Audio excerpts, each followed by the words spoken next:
Assalamualaikum warahmatullahi wabarakatuh. Alhamdulillah rabbil alamin wa bihi nasta'in ala umurid dunya waddin wa salatu wassalamu ala asyrafil anbiya wal mursalin wa ala alihi wa sahbihi haqqa qadrihi wa miqdarihil azim, amma ba'du.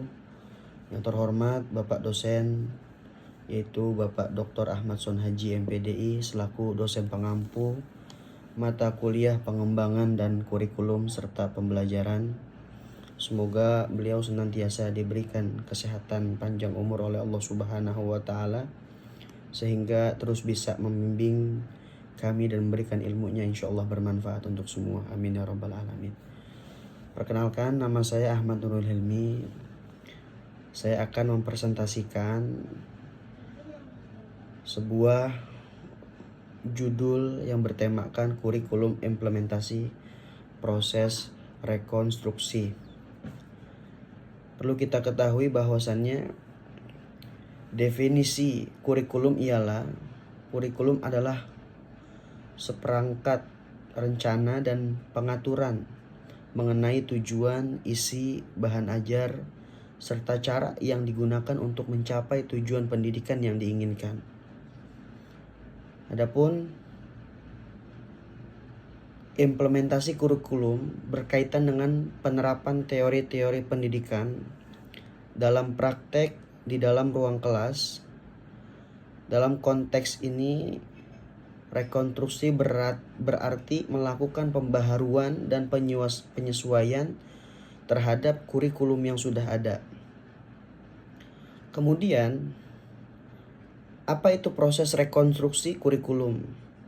Nah, rekonstruksi kurikulum adalah proses perubahan, pembaruan atau penyusunan ulang kurikulum untuk menyesuaikan dengan perkembangan zaman dan kebutuhan masyarakat dan tuntutan yang terjadi di setiap peraturan. Nah, adapun tujuan dari rekonstruksi tersebut ialah meningkatkan relevansi kurikulum dengan perkembangan ilmu pengetahuan dan teknologi. Kemudian memperbaiki kualitas pembelajaran untuk mencapai tujuan yang lebih baik. Menjawab tantangan baru dalam pendidikan dan masyarakat. Selanjutnya kita akan menjelaskan apa saja sekiranya faktor-faktor yang mendorong rekonstruksi kurikulum. Yang pertama, perkembangan teknologi. Kemajuan teknologi mengubah cara belajar mengajar dan mempengaruhi kompetensi yang diperlukan oleh peserta didik. Artinya faktor yang pertama adalah teknologi. Bagaimana tidak? Zaman sekarang sudah berkembang, zaman sekarang sudah modern. Sehingga dengan kemajuan teknologi diharapkan bisa membantu dan mempercepat yaitu proses pembelajaran dan mempengaruhi kompetensi yang diperlukan oleh peserta didik. Kemudian tuntutan dunia kerja. Nah, di industri dunia kerja membutuhkan lulusan yang tidak hanya menguasai pengetahuan, tetapi juga keterampilan yang praktis dan mampu berpikir kritis. Yang ketiga, perubahan sosial dan budaya. Perubahan dalam struktur sosial, nilai-nilai budaya, dan kebutuhan masyarakat sangat mempengaruhi relevansi materi ajar dan kurikulum. Kemudian yang keempat, globalisasi. Akses terhadap informasi yang lebih luas, serta kebutuhan untuk menyiapkan siswa menghadapi tantangan global. Kemudian, langkah-langkah dalam implementasi proses rekonstruksi kurikulum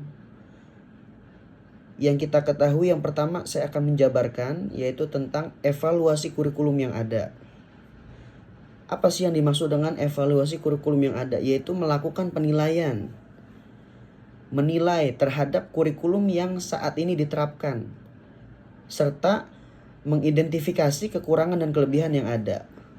Nah, dalam kurikulum ini mengevaluasi kira-kira cocok atau tidak kurikulum yang sedang digunakan atau yang belum digunakan. Sekiranya kurang, apa yang sekiranya harus diperbaiki, yang dievaluasi. Sehingga ketika sudah ada evaluasi kurikulum, kita akan mengetahui lebih lanjut apa yang akan kita putuskan untuk melakukan suatu tindakan selanjutnya. Yang kedua, identifikasi kebutuhan dan tantangan. Menganalisis perkembangan teknologi, ekonomi, dan budaya untuk menyesuaikan kurikulum dengan kebutuhan peserta didik dan masyarakat.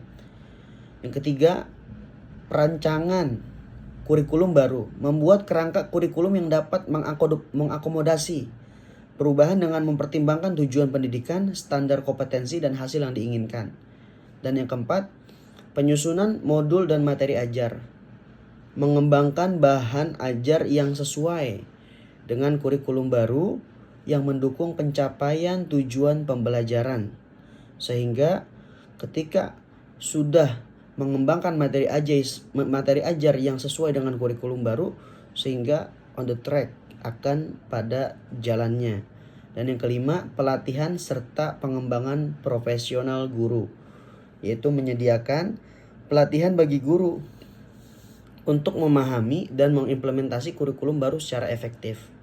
Karena kalau tidak diberikan pelatihan, terkadang masih ada yang terkendala untuk melakukan kompetensi yang ada pada kurikulum yang baru, sehingga kurang efektif. Dan yang keenam, uji coba dan evaluasi. Melakukan uji coba kurikulum baru pada beberapa sekolah atau kelas. Kemudian melakukan evaluasi untuk mengetahui efektivitasnya.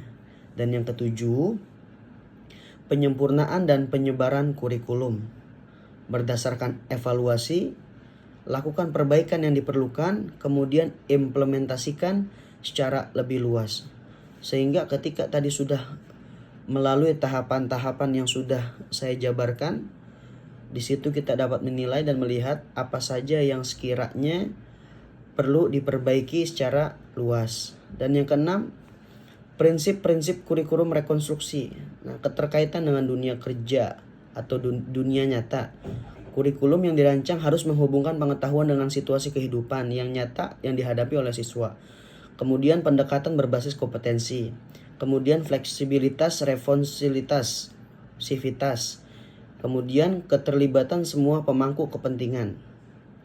Nah, kemudian yang ketujuh, ada tantangan-tantangan dalam implementasi proses rekonstruksi. Pertama, satu, resistensi terhadap perubahan. Perubahan dalam kurikulum seringkali menghadapi resistensi, baik dari guru, sekolah, maupun masyarakat. Yang kedua, keterbatasan sumber daya. Yang ketiga, ketimpangan akses pendidikan. Yang keempat, pengukuran dan penilaian yang tepat. Dibutuhkan sistem penilaian yang dapat mengukur pencapaian kompetensi siswa sesuai dengan tujuan kurikulum yang baru.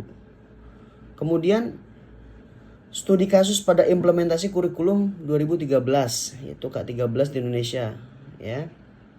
Adapun latar belakangnya kurikulum 2013 ini adalah merupakan salah satu contoh penerapan rekonstruksi kurikulum yang menekankan pada pendekatan kompetensi dan karakter.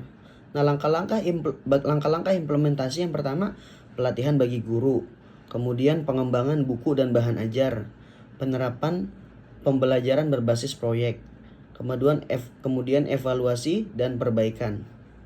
Dan kesimpulan dari yang sudah saya jelaskan mengenai judul kita pada hari ini, yaitu kurikulum implementasi proses rekonstruksi. Nah, adapun kesimpulan yang dapat kita ambil, proses rekonstruksi kurikulum adalah suatu upaya untuk menyesuaikan pendidikan dengan pengembangan zaman, kebutuhan masyarakat, dan dunia kerja. Implementasi yang sukses membutuhkan perencanaan matang, kolaborasi antara pemangku kepentingan, serta evaluasi yang berkelanjutan. Tantangan yang dihadapi dalam implementasi kurikulum harus dikelola dengan bijak dan memastikan tujuan ketercapaiannya. Mungkin itu saja yang bisa saya sampaikan pada penyampaian materi pada hari ini. Semoga bisa diambil manfaatnya dan bisa kita terapkan dalam kehidupan kita. Terima kasih. Assalamualaikum warahmatullahi wabarakatuh.